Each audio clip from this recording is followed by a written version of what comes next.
ஓம் போக குருவே நம. அனைவருக்கும் வணக்கம். இன்னைக்கு நம்ம பதிவுல என்ன பார்க்க போறோம்னா, உப்புமணி செய்யறதுக்கான கல்லுப்பை எப்படி சுத்தி பண்றதுங்கிறத தான் பார்க்க போறோம்.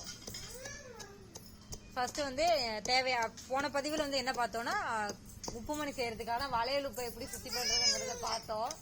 இப்ப இந்த பதிவுல கல்லுப்பை எப்படி சுத்தி பண்றதுங்கிறத தான் பார்க்க போறோம். இது பேரு கடற்குருவின்னு சொல்லுவாங்க.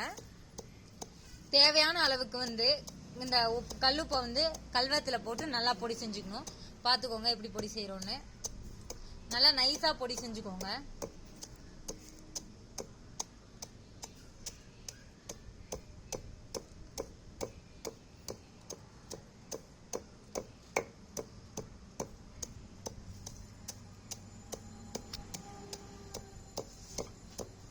அதுக்கப்புறம் என்ன செய்யறோம்னா, இந்த மாதிரி பொடி செஞ்ச இந்த கல்லுப்பை இந்த மாதிரி ஒரு டப்புல போட்டு அதுல சுத்தி செய்த கடல் தண்ணி ஊத்தி, அந்த சுத்தி செய்த கடல் தண்ணியை ஊத்தி நல்லா கரைச்சி விடணும்.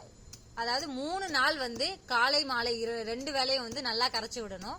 கரைச்சி விட்டுட்டு 4வது நாள் ஒரு இடத்துல ஆடாமல் அசையாமல் வைக்கணும். 3 நாள் நல்லா கரைச்சி விடுங்க. அடுத்து 4வது நாள் நல்லா ஆடாமல் அசையாமல் ஏதாவது ஒரு இடத்துல மேல ஒரு வெள்ளை துணியை போட்டு மூடி வச்சுக்கோங்க. ஏன்னா அதுல தூசு இந்த மாதிரி ஏதாவது படக்கூடாது, அதுக்காக வச்சுக்கோங்க. அதுக்கு பிறகு என்ன செய்றீங்கன்னா, 5வது நாள் எடுத்து பார்க்கும்போது அது மேல கொஞ்சம் தெளிநீர் மாதிரி தெளிஞ்சிருக்கும். கீழே உப்பு அந்த மண்டிகள்லாம் படிஞ்சிருக்கும். அந்த தெளிநீரை மட்டும் எடுத்து ஒரு இரும்பு சட்டியில ஊத்தி அடுப்பேற்றி நல்லா குழம்பு பதத்துக்கு காய்ச்சி எடுத்துக்கோங்க. இரும்பு சட்டி எப்படி நம்ம சுத்தி பண்ணலாம் அப்படின்னா, இரும்பு சட்டியில இப்போ துரு பிடிக்காது நல்லா வெள்ளையா இருக்கணும் அப்படின்னா என்ன செய்யணும்னா, அதை அடுப்பேத்தி நல்லா பழுக்க காய்ச்சணும். அந்த இரும்பு சட்டியை காய்ச்சும் போதே புளியை கரைச்சி வச்சு அது மேல கொஞ்சம் கொஞ்சமா ஊத்திட்டு வந்தீங்கன்னா, நல்ல சில்வர் பாத்திரம் எப்படி வெள்ளையா இருக்கு அந்த மாதிரி இரும்பு சட்டி வெளுத்து போயிடும். இதுதான் இரும்பு சட்டியை சுத்தி பண்ற முறை. அத மாதிரி சுத்தி பண்ணிட்டு இதுல நீங்க கெமிக்கல் சோப்பு போட்டோ இல்லைன்னா நார் போட்டோ இல்லைன்னா பாத்திரம் வளர்க்குற அந்த சோப்பாயில் அதெல்லாம் பயன்படுத்தி நீங்க இரும்பு சட்டியை கழுவக்கூடாது.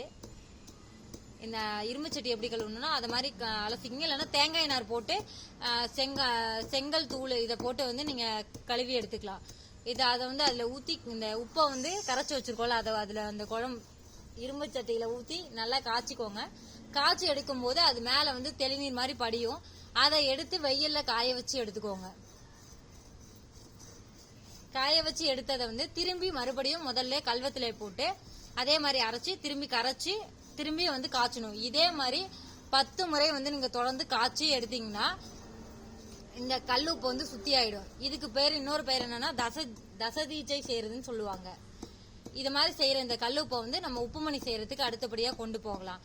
அடுத்தபடியா உப்புமணி செய்யறதுக்கு என்னென்ன செய்யணுங்கிறத நம்ம அடுத்த பதிவுல பார்ப்போம். நன்றி.